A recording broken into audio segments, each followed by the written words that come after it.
अस्सलाम वालेकुम रहमतुल्लाह।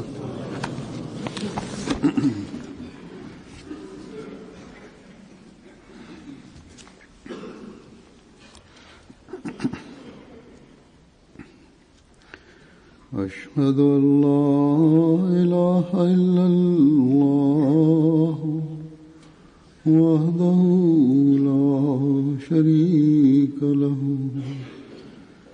وأشهد أن محمدا عبده ورسوله أما بعد فأعوذ بالله من الشيطان الرجيم بسم الله الرحمن الرحيم الحمد لله رب العالمين الرحمن الرحيم مالك يوم الدين إياك نعبد وإياك نستعين اهدنا الصراط المستقيم صراط الذين أنعمت عليهم غير المغضوب عليهم ولا الضالين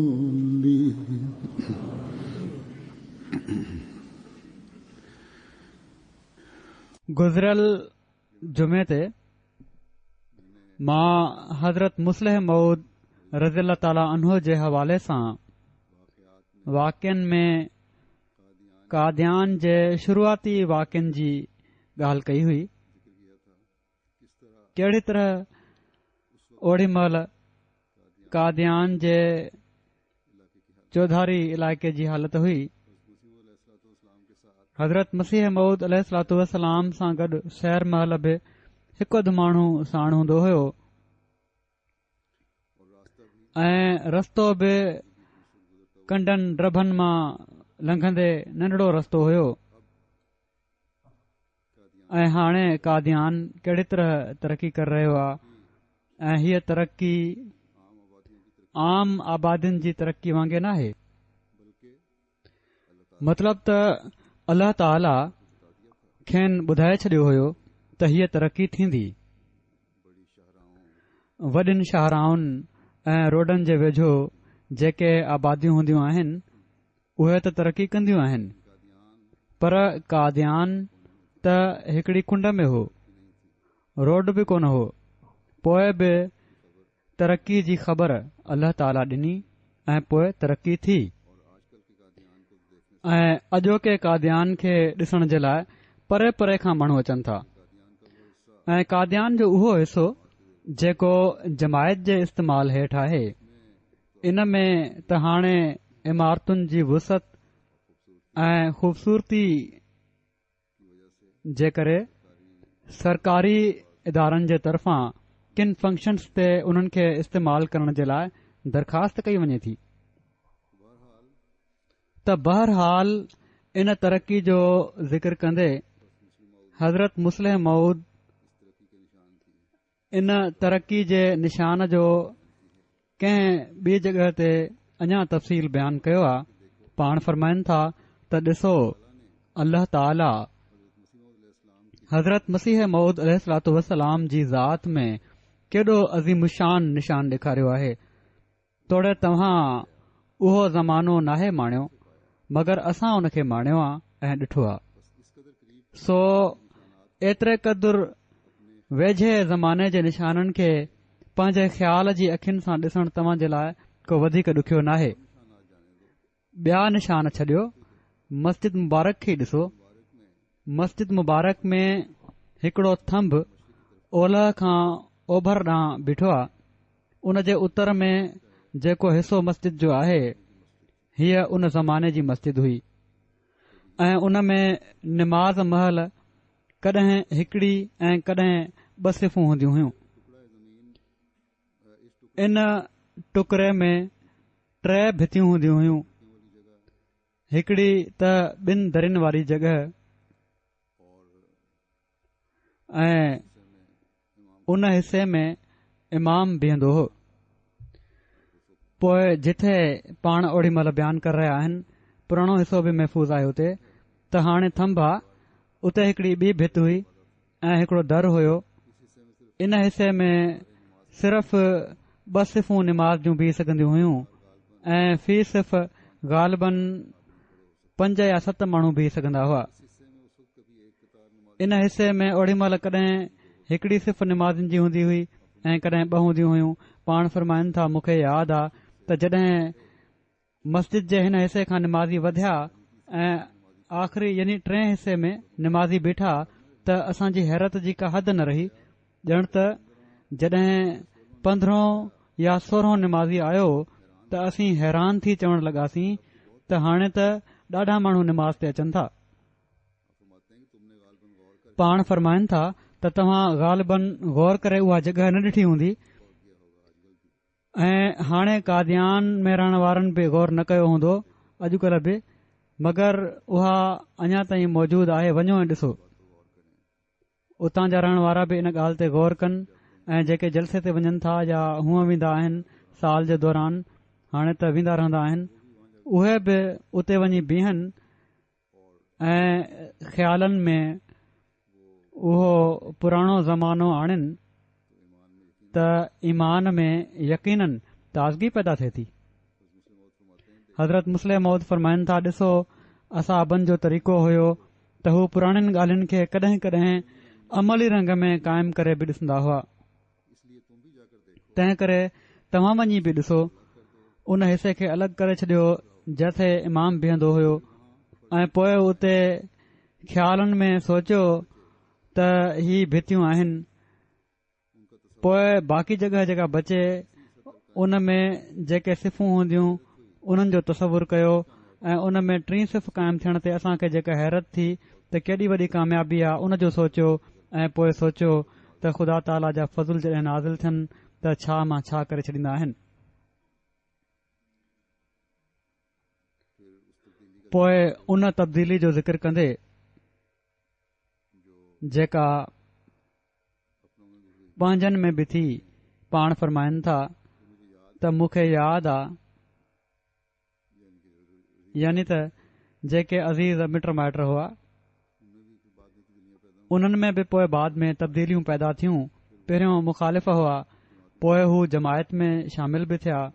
पाण फरमाइनि था, मूंखे यादि आहे त असांजो हिकड़ो कचो कमरो हूंदो हुयो ऐं नंढपण में कॾहिं कॾहिं रांदि करण जे लाइ असां बि उन ते चढ़ी पवंदा हुआसीं। उन ते चढ़ण जे लाइ जन ॾाकणियुनि तां असांखे चढ़णो पवंदो हुयो, उहे मिर्ज़ा सुल्तान अहमद साहिब मरहूम जे घर जे भरिसां हूंदियूं हुयूं। उन वक़्तु असांजी वॾी चाची साहिबा जेका बाद में अहमदी बि थी वई, मूंखे ॾिसी चवंदी हुई, जहो जिया कां ओहो जई कोको। मां बसबब इन जे जो मुंहिंजी वालदा हिंदुस्तानी आहे ऐं इन जे करे बि त नंढपण में वधीक इल्मु नाहे हूंदो, इन पंजाबी फ़िक्र जी माना न पियो सम्झां। जीअं त हिकु दफ़ो मां पंहिंजी वालदा साहिबा खां इन जे बारे में पुछियो त इन जो छा मतिलबु आहे, त उन्हनि फरमायो त इन जी हीअ माना आहे त जहिड़ो कां हूंदो आहे तहिड़ा उन जा बचा हूंदा आहिनि। कां मां मुराद नौज़बिल्ला तुंहिंजो पीउ आहे ऐं कोको मां मुराद तूं आहीं। मगर पाण फरमाइनि था त ॾिसो, मां पोइ उहो ज़मानो बि ॾिठो जो उहा ई वॾी चाची साहिबा जेका हीउ सभु कुझु चवंदी हुई, जेकॾहिं कॾहिं उन्हनि वटि मां वेंदो हुउसि त वॾी इज़त सां पेश ईंदी हुई ऐं मुंहिंजे लाइ गदो विछाईंदी हुई ऐं एतिराम सां विहारींदी हुई ऐं अदब सां ध्यानु ॾींदी हुई।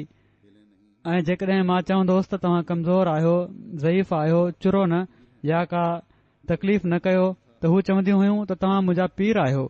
ॼण त उहो ज़मानो बि ॾिठो जॾहिं मां कां जो बचो हुउसि ऐं उहो बि जॾहिं मां पीर बणियुसि। ऐं इन्हनि सभिनी शयुनि खे ॾिसी तव्हां सम्झी सघो था त ख़ुदा ताला जॾहिं दुनिया खे मटणु चाहींदो आहे त कहिड़ी तरह मटे छॾींदो आहे। सो इन्हनि इंसाननि खे ॾिसो ऐं इन्हनि मां फ़ाइदो वठो ऐं पंहिंजे अंदरि उहा तब्दीली पैदा कयो जो जेका तव्हां खे ख़ुदा ताला जो महबूब बणाए छॾे ऐं तव्हां हिज़बुल्लाह में दाख़िल थी वञो। सो जहिड़ो की मूं चयो ही वाक़िया ईमान में ताज़गी ऐं तरक़ी पैदा करण जी तरफ़ तवजो ॾियारीनि था। ही असां खे अल्लाह ताला जे वेझो करण वारा हुअणु घुर्जनि। ही असां खे ॿुधाइण वारा हुअणु घुर्जनि त अल्लाह ताला जूं ताईदूं हज़रत मसीह मऊद अलैहिस्सलातु वस्सलाम सां गॾु आहिनि। असां बि इन्हनि मां हिसो वठणो आहे ऐं कादियान में रहण वारनि अहमदिन खे बि ख़ासि तौर ते इन तरफ़ तवजो जी ज़रूरत आहे। असां मां केतिरा ई इन ॻाल्हि खे ॼाणनि था ऐं इन ॻाल्हि जो ज़िक्र बि थींदो रहंदो आहे त हज़रत मसीह मऊद अलैहिस्सलातु वस्सलाम फरमायो आहे त कादियान तरक़ी कंदो।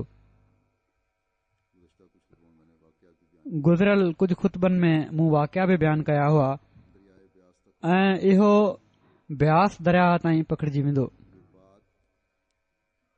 हीअ ॻाल्हि हज़रत मसीह मऊद अलैहिस्सलातु वस्सलाम पंहिंजे हिकड़े रोया जे आधार ते कई हुई। हाणे ही जेको मस्जिद मुबारक जी हालत जो ऐं नमाज़िन जे अंग जो नक्शो हज़रत मुस्लिम मऊद चिटियो आहे, इन मां साफ़ ज़ाहिर आहे त मस्जिद हिकड़े आम कमरे जे साइज़ खां वधीक जी न हूंदी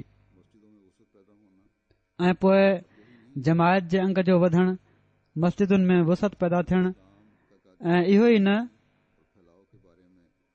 पर हज़रत मसीह मऊद अलैहिस्सलाम जो कादियान जी तरक़ी ऐं फैलाव जे बारे में पेशगोई करणु संदन निशाननि मां हिकड़ो निशान आहे।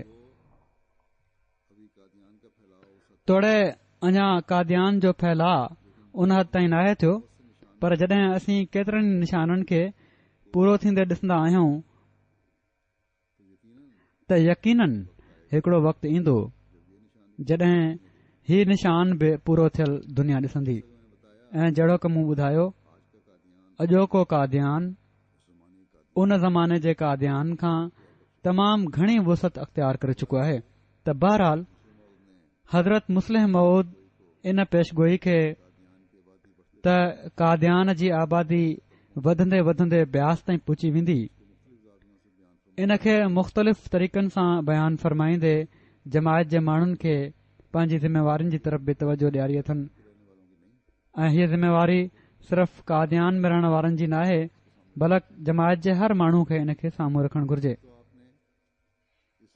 हिकु त पाण इन हवाले सां असां खे निमाज़ुनि जी तरफ़ बि तवजो ॾियारी अथनि। हीअ अजीब ॻाल्हि लॻे थी त आबादीअ जे वधण जो निमाज़ुनि सां कहिड़ो तालुक़ आहे, पर इहा ई हज़रत मुस्लिम मऊद रज़ियल्लाहु ताला अन्हु जी ॻाल्हियुनि जी सूंह त हिक ॻाल्हि जा मुख़्तलिफ़ पहलू बयानु फ़रमाए इन जी अहमियत खे वधीक उजागर फ़रमाए छॾनि था। इन वाक़े जो ज़िक्र कंदे जेको मूं चयो ब्यास ताईं पहुचण जो पाण फ़रमाइनि था त हज़रत मसीह मऊद अलैहिस्सलातु वस्सलाम हिकु दफ़ो रोया में ॾिठो त कादियान जी आबादी ब्यास ताईं पकड़िजी वई आहे। पाण फ़रमाइनि था त मां इन रोया मां ही सम्झां थो त कादियान जी आबादी 10-12 लख ज़रूर थींदी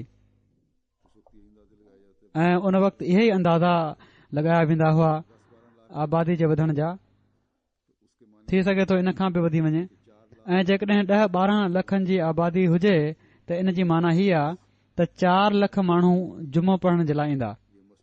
सो पाण फ़रमाइनि था त मुंहिंजे वेझो हीअ मस्जिद ॾाढो वधंदी, यानी मस्जिद अक्सा।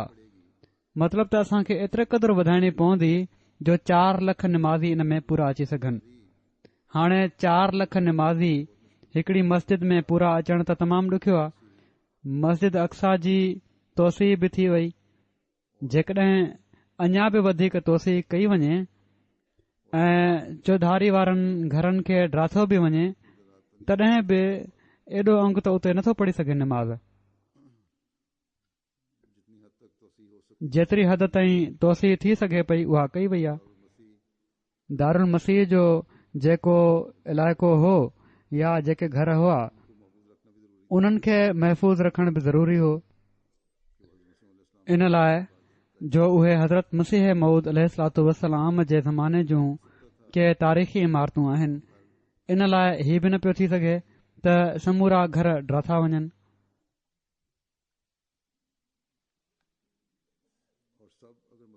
ऐं सभई जेकॾहिं मस्जिद में शामिल कया बि वञनि त जहिड़ो को मूं चयो पोइ बि 3-4 लख निमाज़ी निमाज़ नथा पढ़ी सघनि। हा, हीउ बिल्कुलु मुमकिन आहे त आबादीअ जे वधण सां गॾोगॾु हिकड़ो वक़्तु अहिड़ो अची वञे जो कादियान में हिकड़ी कुशादी मस्जिद ठाही वञे जंहिं में 3-4 लख निमाज़ी निमाज़ पढ़ी सघनि। बहरहाल उन वक़्तु संदन साम्हूं हीअ मस्जिद अक्साई हुई, उन जे मुताबिक़ बयानु फरमायाऊं। वरी पाण फरमाइनि था मतिलब त इन ई बारे में मस्जिद अक्सा जे बारे में त असां खे एतिरे क़दुरु वधाइणी पवंदी जो 4 लख निमाज़ी इन में अची सघनि। इन मक़सद जे लाइ इन खे चइनी पासे वधाए सघिजे थो। हिन वक़्तु बि जंहिं हद बि पाण फरमाए रहिया आहिनि, मां ख़ुतबो पढ़ी रहियो आहियां, हीउ उन हिसे खां ॿाहिरि आहे जेको हज़रत मसीह मऊद अलैहिस्सलाम जे ज़माने में हो। उहा मस्जिद हिन मौजूदा मस्जिद जो ग़ालिबन 10हों हिसो हूंदी। त ॾिसो अल्लाह ताला जो ही केॾो न वॾो फज़ल आहे जो माण्हुनि जूं मस्जिदूं ख़ाली पयूं हूंदियूं आहिनि ऐं असीं पंहिंजनि मस्जिदुनि खे वधायूं था त उहे अञा सोढ़ियूं थी वञनि, एसि ताईं जो माण्हुनि खे मस्जिद में निमाज़ पढ़ण जे लाइ जॻहि नथी मिले। पोइ पाण पंहिंजो उहो वाक़ियो ॿुधायाऊं, पहिरियां बि बयानु थी चुको आहे त हिकु दफ़ो हिकड़ो फेल अहिड़ो मूंखां थियो जंहिं जे करे मां ॾाढो ॾुनुसि ऐं उन में मुंहिंजी ग़लती हुई। पाण फरमाइनि था मां फौरी तौर ते पकड़जी बि पियुसि, पर उन ते हीउ बि फरमायाऊं त मां ख़ुदा ताला जो शुक्र अदा कयां थो त जल्दी मां आज़ाद थी वियुसि। उहो वाक़ियो आहे जॾहिं पाण जुमे जे लाइ वञी रहिया हुआ। चवनि था मुंहिंजी उमिरि 15-16 साल हुई त जॾहिं घरां निकितुसि त हिकड़ो शख़्स वापसि अची रहियो हुयो मस्जिद मां।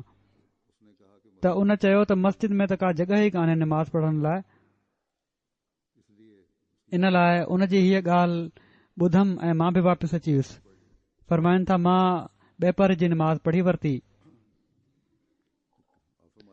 पाण फरमाइनि था त मुंहिंजो निभाग जो मूंखे तहक़ीक़ करे वठणु घुर्जे पई त मस्जिद भरियल आहे बि या न, या उते वेहण या बीहण जी जॻहि आहे बि या न। त बहरहाल पाण फरमाइनि था त हीउ अल्लाह ताला जो अहसान आहे त मां नंढी उमिरि खां ई निमाज़ुनि जो पाबंद आहियां ऐं मां अॼु ताईं हिकु निमाज़ बि कॾहिं बि ज़ाया नाहे कई। हज़रत मसीह मऊद अलैहिस्सलाम मूंखां कॾहिं बि न पुछंदा हुआ त तूं निमाज़ पढ़ी आहे या न। मूंखे यादि आहे, पाण फरमाइनि था त मूंखे यादि आहे त जॾहिं मां 11 साल में हुउसि त हिकड़े ॾींहुं मां ज़ुहा या इशराक जी निमाज़ महल वुज़ू करे हज़रत मसीह मऊद अलैहिस्सलाम जो कोट पातो ऐं ख़ुदा ताला जे हुज़ूर में ॾाढो रुनुसि ऐं मूं अहद कयो त मां अॻिते लाइ निमाज़ कॾहिं बि न छॾींदुसि ऐं ख़ुदा ताला जो फज़ल आहे त इन अहद ऐं इक़रार खां पोइ मां कॾहिं बि का निमाज़ नाहे छॾी। पर पोइ बि छो त मां ॿार हुउसि ऐं नंढपण में रांदि रुंद जे करे कॾहिं कॾहिं जमायत सां निमाज़ पढ़ण में सुस्ती थी वेंदी आहे, तंहिं करे हिकु दफ़ो कंहिं हज़रत मसीह मऊद अलैहिस्सलाम वटि मुंहिंजी शिकायत कई त तव्हां हिन खे समझायो हीउ निमाज़ बाजमायत पूरी पाबंदी सां पढ़ंदो करे। पाण फरमाइनि था त मीर मोहम्मद इसहाक साहब मूंखां 2 साल नंढा आहिनि ऐं नंढपण में छो त असीं गॾु खेॾंदा हुआसीं ऐं असांजे नाने मीर नासिर नवाब साहब जी तबियत तमामु तेज़ हुई। इन लाइ हू मीर मोहम्मद इसहाक साहब ते नाराज़ थींदा हुआ ऐं सख़्ती सां उन्हनि खे निमाज़ पढ़ण जे लाइ चवंदा हुआ ऐं इन ॻाल्हि जो हज़रत मसीह मऊद अलैहिस्सलाम खे बि इल्मु हो। जॾहिं हज़रत मसीह मऊद अलैहिस्सलाम वटि कंहिं मुंहिंजे बारे में हीअ शिकायत कई त हज़रत मसीह मऊद अलैहिस्सलाम फरमायो त हिकड़ो त मीर साहब जी निमाज़ पढ़े थो, यानी हज़रत मीर इसहाक साहब जे बारे में फरमायाऊं त हू त पंहिंजे पीउ जी निमाज़ पढ़े थो। हाणे मां नथो चाहियां त ॿियो मुंहिंजी निमाज़ पढ़े, मां इहो ई चाहियां थो त हू ख़ुदा जी निमाज़ पढ़े। त हज़रत मसीह मऊद अलैहिस्सलाम मूंखे कॾहिं बि निमाज़ जे बारे में न चयो, मां पाण ई सभई निमाज़ूं पढ़ी वठंदो हुउसि। इन मां ॿार ही मतिलब बि न वठनि त माउ पीउ असांखे निमाज़ जे लाइ न चवनि, या माउ पीउ ही समझी वठनि त ॿारनि खे निमाज़ जी तरफ़ तवजो ॾियाराइण असांजी ज़िम्मेवारी नाहे। हज़रत मुस्लिह मऊद जे बारे में हज़रत मसीह मऊद अलैहिस्सलातु वस्सलाम खे घणो कुझु हुस्न ज़न हो।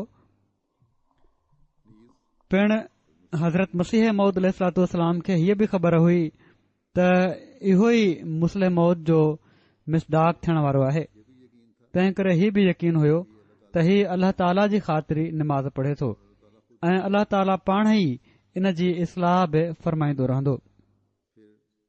पोइ हज़रत मुस्लिह मौद जो पंहिंजो ई फ़ैल त 11 सालनि जी उमिरि में निमाज़ जे लाइ वॾी रिकत सां दुआ करणु इन ॻाल्हि ते शाहिद आहे त खेनि निमाज़ुनि जी तरफ़ तवजो हुई। त बहरहाल पाण फ़रमाइनि था इन खां बाद त पर उन ॾींहुं शायदि मुंहिंजी ग़फ़लत खे अल्लाह ताला ख़तमु करणु चाहे पियो त जेका थोरी घणी सुस्ती आहे बि कॾहिं कॾहिं निमाज़ बाजमात रहिजी वञे थी उन खे ख़तमु करणु चाहे पियो। हज़रत मसीह मऊद अलैहिस्सलातु वस्सलाम मूंखे ॾिसी चयो जॾहिं मां वापसि अची वियुसि जुमो न पढ़ियो त महमूद हेॾां अचु। मां वियुसि त पाण फ़रमायाऊं तूं जुमे ते न वएं? मूं चयो मां वियो त हुउसि पर ख़बर पई त मस्जिद भरियल आहे, उते निमाज़ पढ़ण जे लाइ का जॻहि कान्हे। मां चवण में त हीउ चई छॾियो। पाण फ़रमाइनि था मां दिलि में ॾाढो ड्रिनुसि त ॿिए जी ॻाल्हि ते एतबार छो कयुमि। ख़बर नाहे उन कूड़ चयो हुयो या सच ॻाल्हायो हुई। जेकॾहिं सच ॻाल्हायो अथई तॾहिं त ख़ैर आहे, पर जेकॾहिं उन कूड़ ॻाल्हायो आहे त छो त उन जी ॻाल्हि मां हज़रत मसीह मऊद अलैहिस्सलातु वस्सलाम जे साम्हूं बयानु करे छॾी आहे। तंहिं करे हज़रत मसीह मऊद अलैहिस्सलातु वस्सलाम मूंखां नाराज़ थींदा त तूं कूड़ छो ॻाल्हायो। बहरहाल चवनि था मां पंहिंजे दिलि में ॾाढो ड्रिनुसि त अॼु ख़बर नाहे हज़रत मसीह मऊद अलैहिस्सलातु वस्सलाम छा था फ़रमाइनि। एतिरे में निमाज़ पढ़ी मौलवी अब्दुल करीम साहब हज़रत मसीह मऊद अलैहिस्सलातु वस्सलाम खां पुछण आया। खेनि बुकीअ में सूर हो ओॾी महिल, तंहिं करे पाण जुमे ते न विया हुआ ऐं मां हेॾे होॾे ई भरिसां घुमां पियो त ॾिसां अॼु छा थो थिए। उन्हनि जे ईंदे ई हज़रत मसीह मऊद अलैहिस्सलातु वस्सलाम उन्हनि खां सुवाल कयो त अॼु जुमे ते माण्हू घणा आया हुआ ऐं मस्जिद में निमाज़ पढ़ण जी गुंजाइश न हुई छा? पाण चवनि था त मुंहिंजी त हीअ ॻाल्हि ॿुधंदे ई दिलि बीहण लॻी त ख़बर नाहे उन शख़्स मूंसां सच ॻाल्हायो या कूड़ ॻाल्हायो हुई, पर अल्लाह ताला मुंहिंजी इज़त रखे वरिती। मौलवी अब्दुल करीम साहिब मरहूम में ख़ुदा ताला जे अहसाननि ते शुक्र करण जो मादो घणो हो। उन्हनि हीउ ॿुधो त चयाऊं त हुज़ूर अल्लाह जो वॾो अहसान हो, मस्जिद चङी तरह माण्हुनि सां भरियल हुई, उन में वेहण जे लाइ थोरी बि गुंजाइश कोन हुई। तॾहिं मूं समझियो त उन अहमदीअ जेको कुझु चयो आहे सच चयो हो त अल्लाह ताला असांजी तरक़ी जो इहो ई ज़रियो रखियो आहे त असां जूं मस्जिदूं वधंदियूं वञनि ऐं माण्हुनि सां हर वक़्तु आबाद रहनि। जेसि ताईं तव्हां मस्जिदुनि खे आबाद रखंदव उन वक़्त ताईं तव्हां बि आबाद रहंदव ऐं जॾहिं तव्हां मस्जिदुनि खे छॾे ॾींदव उन वक़्तु ख़ुदा ताला तव्हां खे बि छॾे ॾींदो। सो कादियान जी वुसत, जमायत अहमदिया जी तरक़ी ऐं वुसत सिर्फ़ एराज़ी जे लिहाज़ खां ऐं तादाद जे लिहाज़ खां ई न आहे,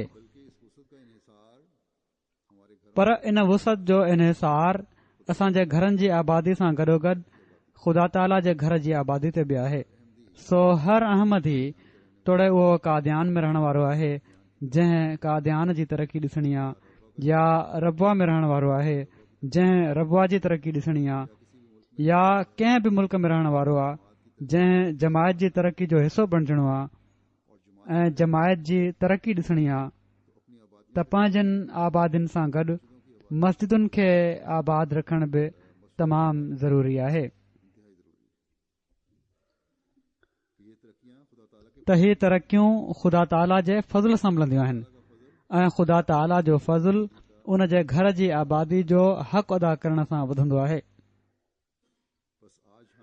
सो अॼु असां जॾहिं मस्जिदुनि जी तामीर जूं ॻाल्हियूं कयूं था त हर हंधि मस्जिद जे नंढे थी वञण जी बि असांखे कोशिश करणु घुर्जे ऐं अल्लाह ताला सां ख़ालिस तालुक़ पैदा करण जी कोशिश करणु घुर्जे त जीअं अल्लाह ताला कॾहिं बि असांखे छॾे न ऐं असीं हज़रत मसीह मऊद अलैहिस्सलातु वस्सलाम जी हर पेशगोई खे ख़ुद बि वॾे शान सां पूरो थींदे ॾिसूं।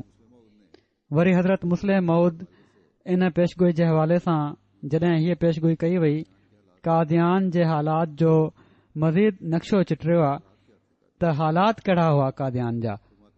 फरमाइनि था त मां इन पेशगोई जी ॻाल्हि कयां थो जेका कादियान जी तरक़ी जे बारे में आहे। वरी फरमायाऊं त उहा ही आहे त हज़रत अक़दस खे ॿुधायो वियो त कादियान जो ॻोठ तरक़ी कंदे कंदे हिकड़ो तमामु वॾो शहर थी वेंदो जहिड़ो क बम्बई ऐं कलकत्ता जो शहर आहे। ॼण त 9-10 लख आबादी ताईं पहुची वेंदो ऐं उन जी आबादी उत्तर पासे ऐं ओभर पासे जहिड़ो क मूं चयो ही उन वक़्त जे अंदाज़े जे मुताबिक़ पाण ॻाल्हि कई अथनि ऐं उन जी आबादी उत्तर पासे ऐं ओभर पासे पकड़जंदे ब्यास ताईं पहुची वेंदी जेको कादियान खां 9 मीलनि जे मुफ़ासिले ते वहंदड़ हिकड़े दरिया जो नालो आहे। हीअ पेशन गोई जॾहिं शाया थी उन वक़्त कादियान जी हालत हीअ हुई जो उन जी आबादी 2000 हुई तक़रीबन, सवाइ कुझु पकनि घरनि जे बाक़ी सभई घर कचा हुआ। घरनि जी मसवाड़ एॾी किरियल हुई जो 4-5 आना महीनो ते घर किराए लाइ मिली वेंदो हुयो। घरनि जी ज़मीन एतिरे क़दुरु सस्ती हुई जो 10-12 रुपयनि में रहण जोॻो घर ठाहिण जे लाइ ज़मीन मिली वेंदी हुई। बाज़ार जो ही हाल हुयो जो 2-3 रुपयनि जो अटो हिकु टाइम में न मिली सघंदो हुयो छो त माण्हू ज़िमीदार तबिके जा हुआ ऐं पाण ई बजाए इन जे जो अटो रखनि कणिक रखंदा हुआ ऐं कणिक पीही मानी पचाईंदा हुआ। चकियूं हुयूं। तालीम जे लाइ हिकड़ो सरकारी स्कूल हुयो जेको प्राइमरी ताईं हो। उन जो उस्ताद कुझु अलाउंस वठी टपाल घर जो कमु बि करे छॾींदो हुयो। टपाल हफ़्ते में हिकु दफ़ो ईंदी हुई। समूरियूं इमारतूं वस्ती जे कोट अंदर हुयूं ऐं इन पेशगोई जे पूरो थियण जा ज़ाहिरी बिल्कुलु समान कोन हुआ छो त कादियान रेल खां 11 मीलनि जे मुफ़ासिले ते हुयो यानी रेलवे लाइन 11 मील परे हुई ऐं उन जो रस्तो बिल्कुलु कचो ऐं जन मुल्कनि में रेल हुजे उन्हनि में उन्हनि जे किनारनि ते जेके शहर हुजनि उन्हनि जी आबादी वधंदी आहे या रोड हुजनि या रेल हुजे। को कारखानो कादियान में न हुयो जो उन जे करे मज़ूरनि जी आबादी सां गॾु शहर जी तरक़ी थी वञे। को सरकारी खातो कादियान में न हुयो जो उन जे करे कादियान जी तरक़ी थिए। न ज़िले जो मुक़ाम हुयो न तालके जो एसि ताईं जो पुलिस जी चौकी बि न हुई। कादियान में का मंडी बि न हुई जंहिं जे करे हितां जी आबादी तरक़ी करे हा। जेॾी महिल हीअ पेशन गोई कई वई उन वक़्तु हज़रत मसीह मऊद अलैहिस्सलाम जा मुरीद बि कुझु सवनि खां वधीक न हुआ जो उन्हनि खे हुकमनि आणे हिते आबाद कयो वञे हा त शहर वधी वञे हा। हाणे इन सूरत हाल खे साम्हूं रखंदे जेको बि इन पेशन गोई ते गौर करे ऐं अॼोके कादियान खे बि ॾिसे जेको अञा तोड़े ब्यास ताईं त नाहे पकड़िजो पर अल्लाह जे फज़ल सां तरक़ी करे रहियो आहे त पोइ बि अॼोके कादियान खे ॾिसी इन ॻाल्हि खे निशान करार ॾेई छॾींदो हिकड़ो अकुलमंद शख़्स। पर शर्त ई आहे त अकुल बि हुजेसि ऐं इंसाफ़ जी नज़र बि हुजेसि।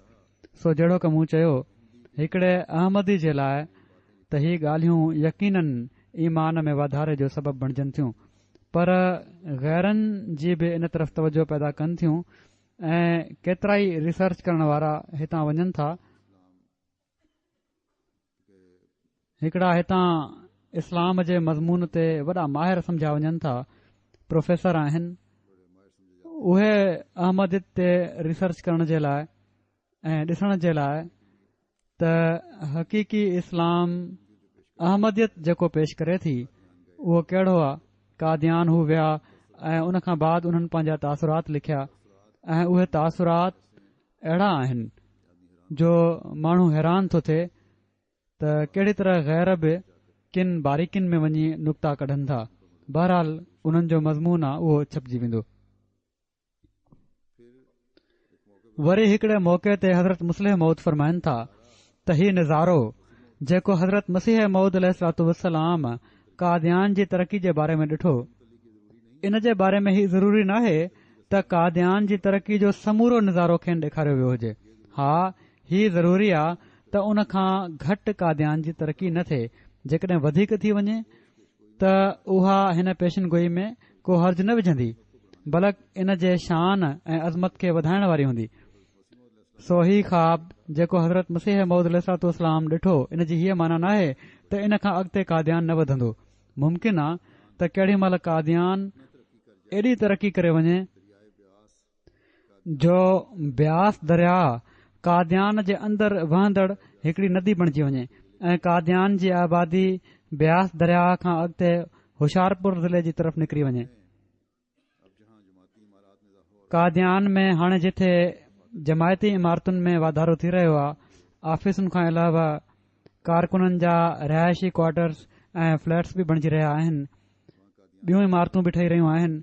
उते कादियान जे पंहिंजनि रहायशियुनि खे बि अल्लाह ताला उन्हनि जा हालात बहितर करे तौफ़ीक़ ॾेई रहियो आहे त हू पंहिंजा वॾा ऐं कुशादा घर ठाहिनि। इन खां अलावा हिन्दुस्तान जा सरहदीअ वारा अहमदी बि पंहिंजूं इमारतूं ऐं घर ठाहे रहिया आहिनि। पोइ दुनिया में रहण वारनि अहमदिन जी बि इन तरफ़ तवजो आहे, पर बुनियादी शइ उहा ई आहे जंहिंखे हर अहमदीअ खे साम्हूं रखणु घुर्जे त सभिनी तरक़ियुनि जो राज़ या तरक़ी जो हिसो बणजण जो राज़ ख़ुदा ताला जे घरनि खे आबाद करणु ऐं इन सां ताल्लुक़ ॻंढण में आहे। जिथे कंहिं ख़ुदा ताला खे छॾियो उते ख़ुदा ताला बि छॾे ॾींदो आहे। ऐं ही हाणे सिर्फ़ कादियान जी तरक़ी सां वाबस्ता नाहे, बल्कि जमायत जी गॾियल तरक़ी बि इन सां वाबस्ता आहे त पंहिंजनि मस्जिदुनि खे नंढो कंदा वञो ऐं ख़ुदा ताला जी ताईद ऐं नुसरत जी उमेद रखो। असांखे हमेशा यादि रखणु घुर्जे त सिर्फ़ कादियान जी तरक़ी न, बल्कि जमायत जी हर तरह जी तरक़ी जो ख़ुदा ताला जो वाइदो आहे। जॾहिं हिकड़ो निशान असीं पूरो थींदे ॾिसूं था त ॿिए निशान जे पूरो थियण जे बारे में बि यकीन वधे थो। कॾहिं कॾहिं किन हालात में किन माण्हुनि जी दिलि में बेचैनी पैदा थी वेंदी आहे, पाण ई के अंदाज़ा लॻाए फ़ैसिलो करे वठंदा आहिनि त ही कमु फलाणी पेशन गोई जे मुताबिक़ हाणे थी वेंदो। के ॾुखियनि हालात ऐं ॾुखियाईनि खे ॾिसी परेशान बि थींदा आहिनि। हाणे अॼु ई पाकिस्तान में त परेशानियां अॼु ई पाकिस्तान मां ख़बर आई आहे त पंजाब हुकूमत पंहिंजे ख़्याल में के किताब मुख़्तलिफ़ तबक़े फ़िक्र जा ऐं मुख़्तलिफ़ ग्रुपनि जा ऐं टोलनि जा फ़िरका वारियत जे ख़ात्मे जे नाले ते बैन कया आहिनि, जंहिं में कुझु जमायती किताब बि आहिनि जंहिंजो फ़िरके वारियत सां को तालुक़ नाहे।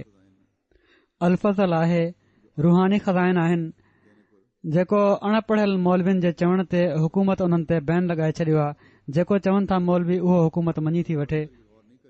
कॾहिं पढ़ी ही गौर न कंदा त कहिड़ी तरह हज़रत मसीह मौद अलैहिस्सलाम पंहिंजे किताबनि में इस्लाम जी हक़ीक़ी तालीम जो ख़ूबसूरत नक्शो चिटरियो आहे ऐं हमेशा इस्लाम जो दिफ़ा कयो आहे ऐं मौलवियुनि खे, मुस्लमाननि खे ऐं गैर ॿियनि मज़हबनि खे सही रस्तो ॾिसण जी तरफ़ तवजो ॾियारी अथनि। बहरहाल जहिड़ा बि हालात हुजनि, असांखे मायूस न थियणु घुर्जे ऐं न इन जी ज़रूरत आहे। हज़रत मसीह मौद अलैहिस्सलाम जे बारे में ख़ुदा ताला बार बार फरमाए थो त इन्नी मअल अफ़वाज आतिक बग़्ततन, त ख़ुदा ताला जी मदद ओचितो ईंदी।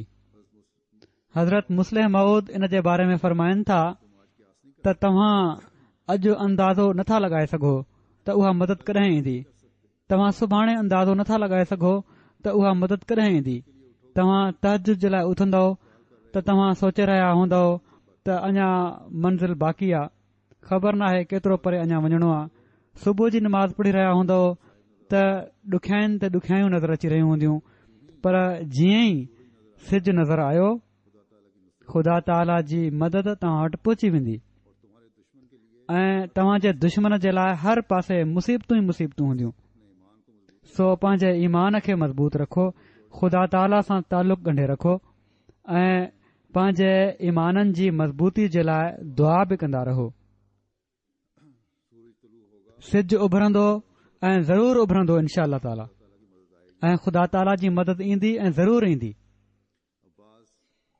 हाणे के अलॻि अलॻि हवाला बि पेश कयां थो।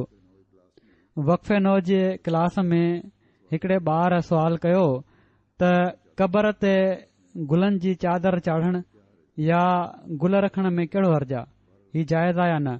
बहरहाल उन खे जवाबु ॾेई छॾियुमि। मूं चयो हो त ही फज़ूल ॻाल्हियूं आहिनि, बिदतूं आहिनि, उन्हनि खां बचणु घुर्जे ऐं इन्हनि जो को फ़ाइदो कोन्हे। माण्हू कादियान में हाणे हज़रत मसीह मऊद अलैहिस्सलाम जी क़बर ते बि कॾहिं कॾहिं अहिड़ियूं हरकतूं कंदा हुआ, पहिरियां बि कंदा हुआ, बाद में बि करण लॻा। इन लाइ हाणे उते जंगलो लॻाए उन खे बंदि बि कयो वियो आहे इलाइक़े खे, त जीअं ही बिदतूं न पकड़जनि। इन ते हज़रत मुस्लिम मऊद हिकु दफ़ो फरमायो, अहिड़ो ई वाक़ियो जॾहिं संदन इल्म में आयो त मूंखे ॿुधायो वियो आहे त के माण्हू हज़रत मसीह मऊद अलैहिस्सलाम जी क़बर तां तबरुक जे तौर ते मिटी था खणी वञनि, के हज़रत मसीह मऊद अलैहिस्सलाम जी क़बर ते गुल रखे था वञनि। हीअ सभु बेहूदा ॻाल्हियूं आहिनि, इन्हनि मां को फ़ाइदो नाहे थींदो ऐं ईमान ज़ाया थी वेंदो आहे। भला क़बर ते गुल रखण सां मुर्दे खे कहिड़ो फ़ाइदो थी सघे थो?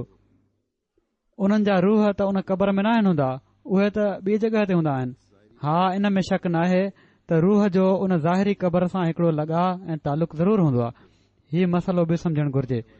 ऐं तोड़े मरण वारे जा रूह कंहिं बि जहान में हुजनि, अल्लाह ताला इन्हनि ज़ाहिरी क़बरुनि सां बि उन्हनि जी हिकिड़े रंग में वाबस्तगी पैदा करे छॾींदो आहे, तालुक़ पैदा करे छॾींदो आहे। जीअं हज़रत मसीह मऊद अलैहिस्सलाम हिकु दफ़ो हिकिड़े बुज़ुर्ग जी क़बर ते दुआ करण जे लाइ विया त पाण फरमायाऊं, जॾहिं मां दुआ घुरी रहियोसि त क़बर वारो पंहिंजी क़बर मां निकिरी मुंहिंजे साम्हूं गोॾनि भर वेही रहियो। पर इन जो मतिलबु हीउ बि नाहे त उन्हनि जो रूह हिन मिटी जी क़बर मां ॿाहिरि निकितो, बल्कि ज़ाहिरी तालुक़ जे करे जॾहिं हज़रत मसीह मऊद अलैहिस्सलाम मिटी जी क़बर ते बीठा त अल्लाह ताला उन बुज़ुर्ग खे पंहिंजी असली क़बर मां उन्हनि ताईं अचण जी इजाज़त ॾेई छॾी। उहा ई क़बर जंहिं जे बारे में अल्लाह ताला फरमाए थो त सुम्मा अमातहू फ अकबर, यानी पोइ उन खे मारे छॾियईं, पोइ उन खे क़बर में रखियईं। उन क़बर में मरण खां पोइ इंसान जो रूह रखियो वेंदो आहे, यानी उन क़बर सां उन जो तालुक़ हूंदो आहे। ऐं इन तालुक़ जे हवाले सां उन जे लाइ दुआ थींदी आहे। जेका ज़ाहिरी क़बर आहे, इन सां बि उन रूह जो तालुक़ रहंदो आहे ऐं इन हवाले सां उन खे दुआ थींदी आहे। न त गुल वग़ैरह रखणु का हैसियत नथा रखनि। इन्हनि बुज़ुर्ग जे लाइ दुआ जो बि, छो त हज़रत मसीह मऊद अलैहिस्सलाम जी दिलि में हिकिड़ो जोश पैदा थियो हूंदो, तंहिं करे अल्लाह ताला उन बुज़ुर्ग खे उन जे रूह जी असुल जॻह तां उन क़बर ताईं मोकिलियो ऐं हू इन क़बर ते अची वियो, जंहिंखे पाण कशफी हालत में ॾिठऊं। किन रिवायतुनि में अचे थो त जॾहिं हज़रत मसीह मऊद अलैहिस्सलाम उतां जे पुराणनि माण्हुनि खां उन बुज़ुर्ग जो हुलियो पुछियो, जेको रिवायतनि हलंदो पियो अचे उन्हनि में, त उहो बिल्कुलु उहो ई हुयो जेको पाण ॾिठो हुआऊं, अखियुनि वग़ैरह जा नक्श ऐं चेहरे जा नक्श वग़ैरह। त बहरहाल गुल वग़ैरह क़बरुनि खे या रूह खे को फ़ाइदो न ॾींदा। हा, दुआऊं फ़ाइदो ॾींदियूं आहिनि जेके करणु घुर्जनि। दुनिया में असीं ॾिसूं था त माण्हू दफ़न थींदा आहिनि त मिटी बणिजी वेंदा आहिनि। हीउ कानून आहे, कुदरत जो कानून आहे। ऐं जॾहिं अहिड़ी हालत हुजे त ज़ाहिरी गुलनि जी ख़ुशबूनि कंहिंखे छा ॾियणो आहे? रूहनि जी जज़ा सज़ा जे लाइ बि उहे त पंहिंजा रूह जेके आहिनि जज़ा सज़ा जे लाइ अल्लाह ताला जे हुज़ूर में हाज़िर थी विया ऐं थींदा आहिनि ऐं इन रूह खे सवाब जे लाइ हाणे दुआ करणु घुर्जे त जीअं अल्लाह ताला उन्हनि सां रहमत जो वर्ताव करे। कंहिं क़िस्म जो मुशरकाणो फ़ेल क़बरुनि ते वञी न करणु घुर्जे ऐं अल्लाह ताला जे फज़ल सां अहमदी न आहिनि कंदा, पर कॾहिं कॾहिं अहिड़ियूं ॻाल्हियूं अची वेंदियूं आहिनि जो हिते बि के माण्हू गुल वग़ैरह रखंदा आहिनि ऐं ही बेमक़सद फ़ेल आहिनि। असां जिन क़बरुनि ते ईअं न थियणु घुर्जे।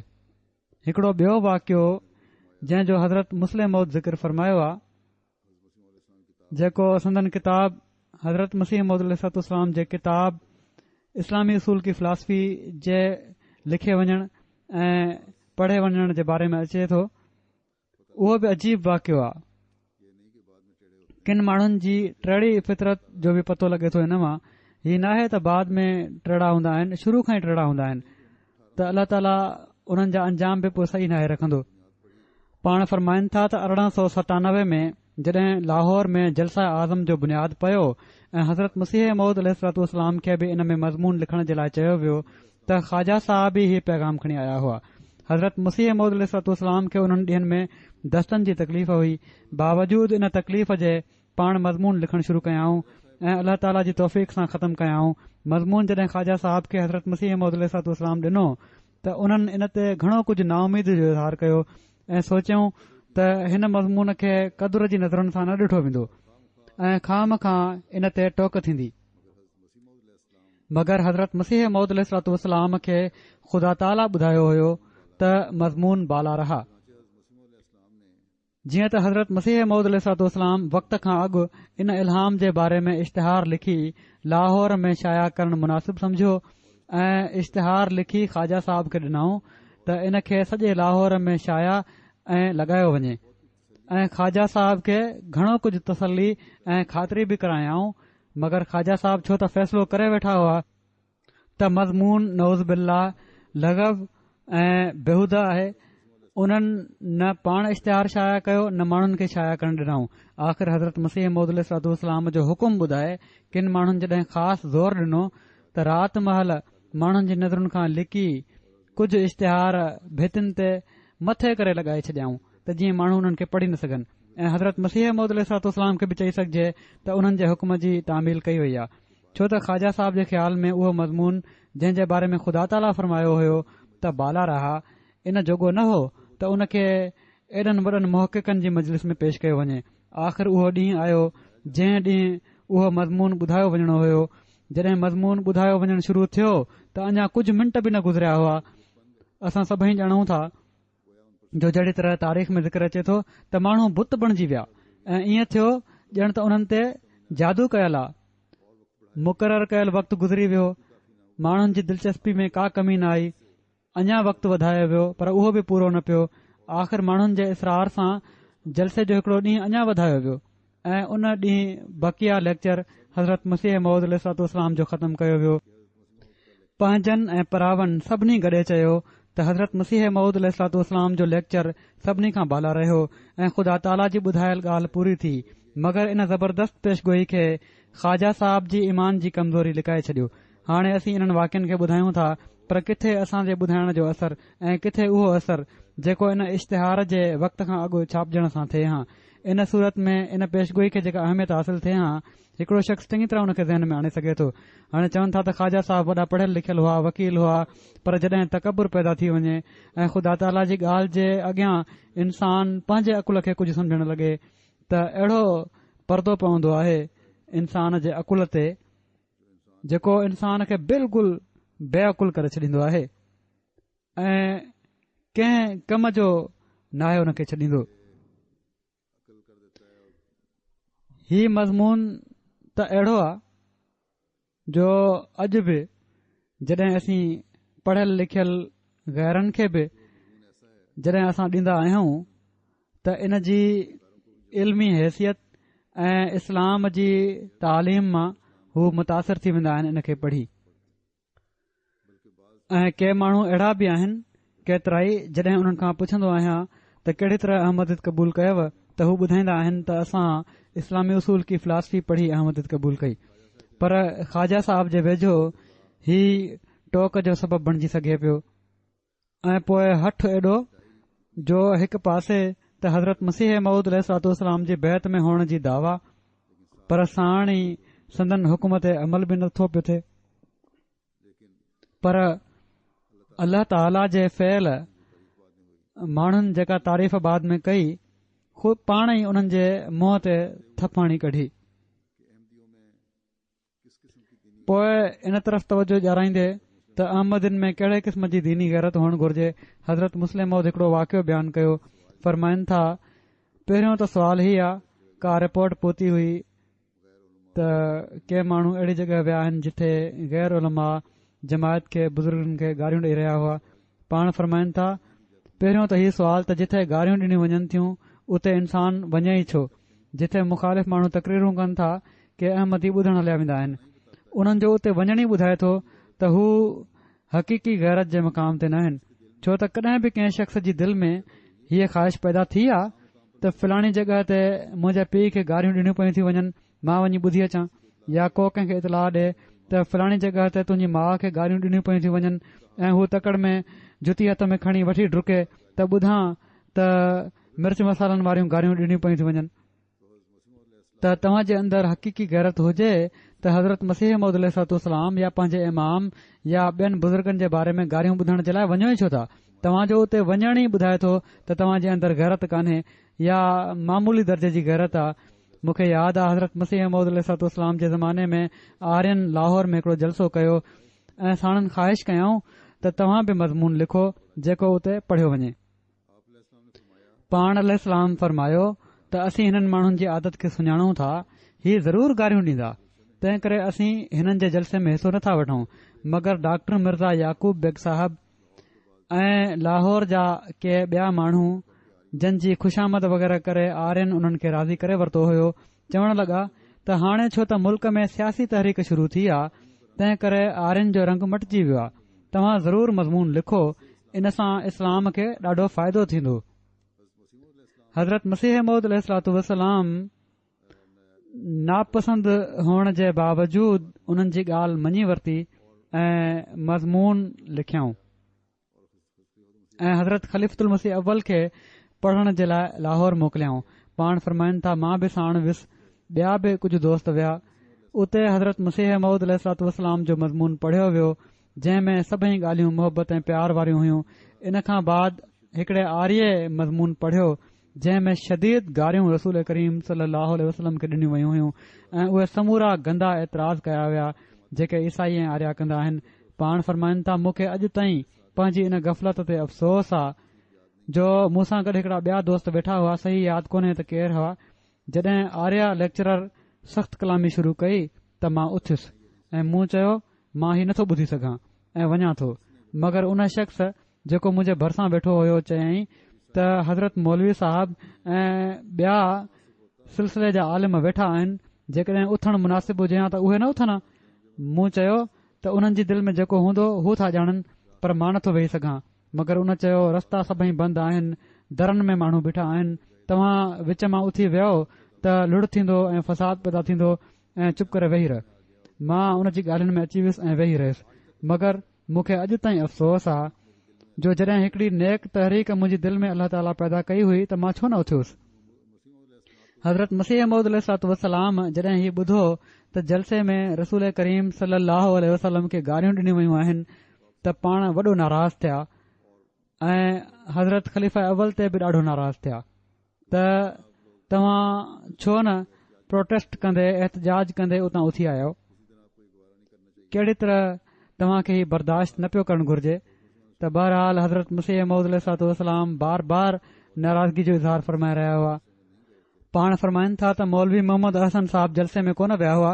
मूंखे यादि आहे त हलंदे हलंदे हू हज़रत मसीह मौद अलैहिस्सलाम जी ॻाल्हियुनि जी तस्दीक बि कंदा पिया वञनि ऐं साण साण हीउ बि चवंदा पिया वञनि त ज़हूल थी वियो।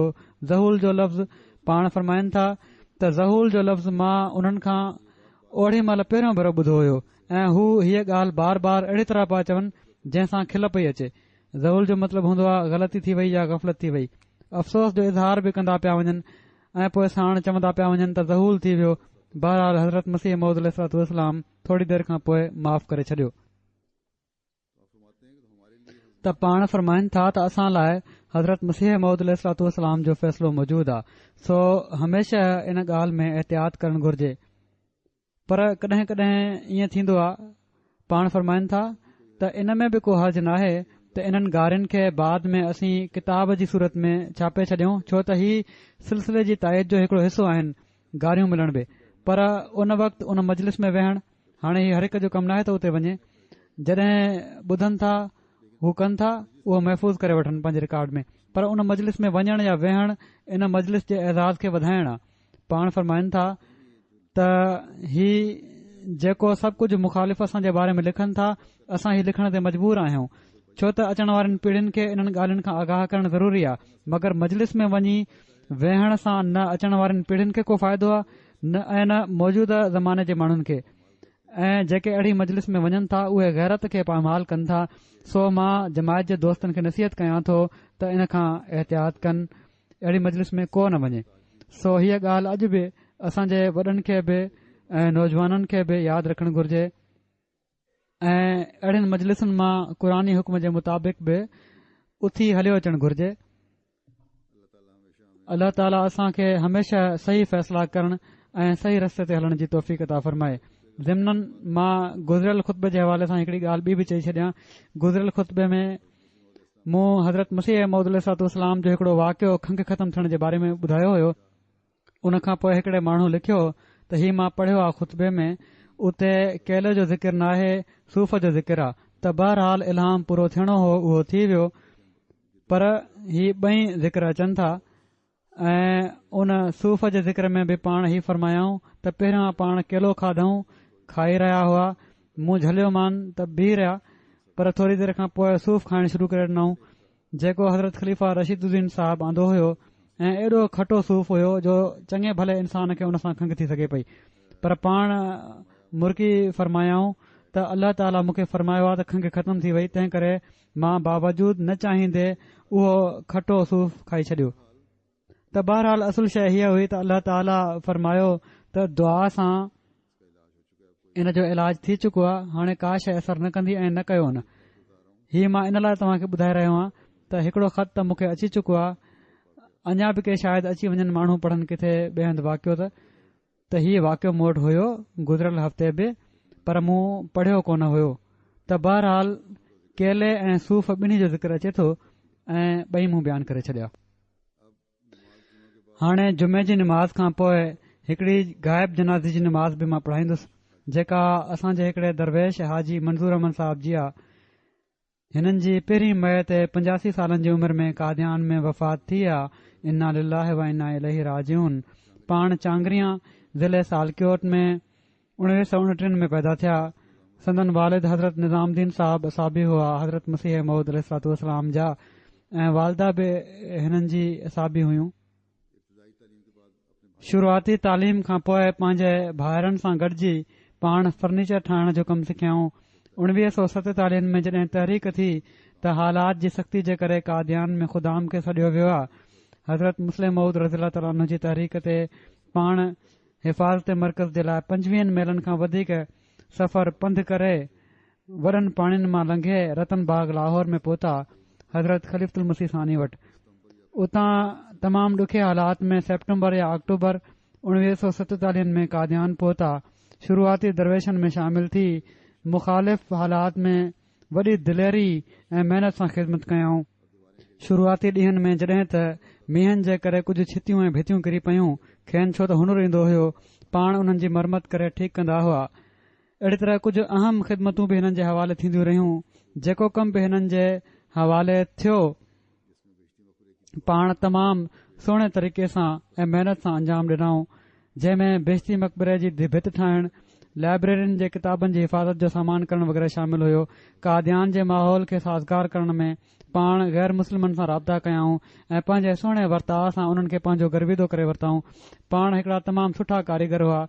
सदर अंजुमन अहमदिया जी तामीरात जे लाइ राज़को कमु करण खां अलावा ड्रखण बि हुआ ऐं काठ जो हर क़िस्म जो कमु करे वठंदा हुआ।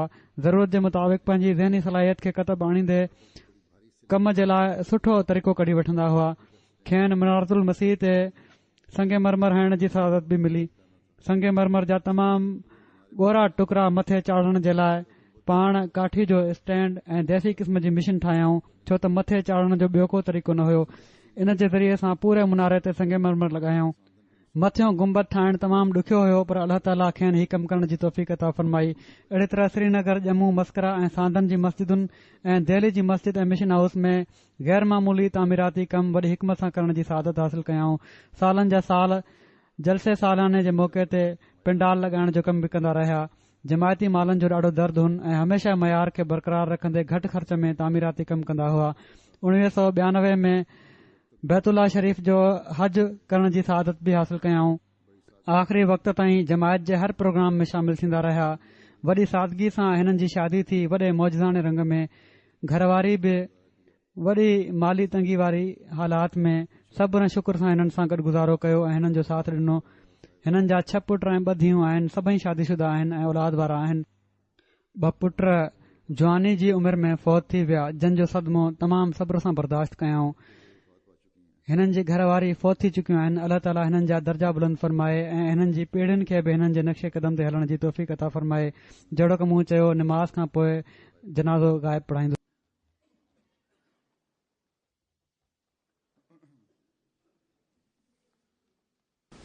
अल्हम्दुलिल्लाह नहमदुहु व नस्तईनुहु व नस्तगफिरुहु व नु'मिनु बिही व नतवक्कलु अलैहि व नऊज़ु बिल्लाहि मिन शुरूरि अनफुसिना व मिन सय्यिआति अअमालिना। मन यहदिहिल्लाहु फला मुदिल्ल लहु वमन युद्लिल्हु फला हादिय लहु वनशहदु अन ला इलाहा इल्लल्लाह वनशहदु अन्ना मुहम्मदन अब्दुहु व रसूलुहु। इबादल्लाहि रहिमकुमुल्लाह इन्नल्लाहा यअमुरु बिल अदलि वल इहसानि व ईताइ ज़िल क़ुर्बा व यन्हा अनिल फ़हशाइ वल मुनकरि वल बग़ि यइज़ुकुम लअल्लकुम तज़क्करून। उज़्कुरुल्लाह यज़्कुरुकुम वदूहु यस्तजिब लकुम वलज़िक्रुल्लाहि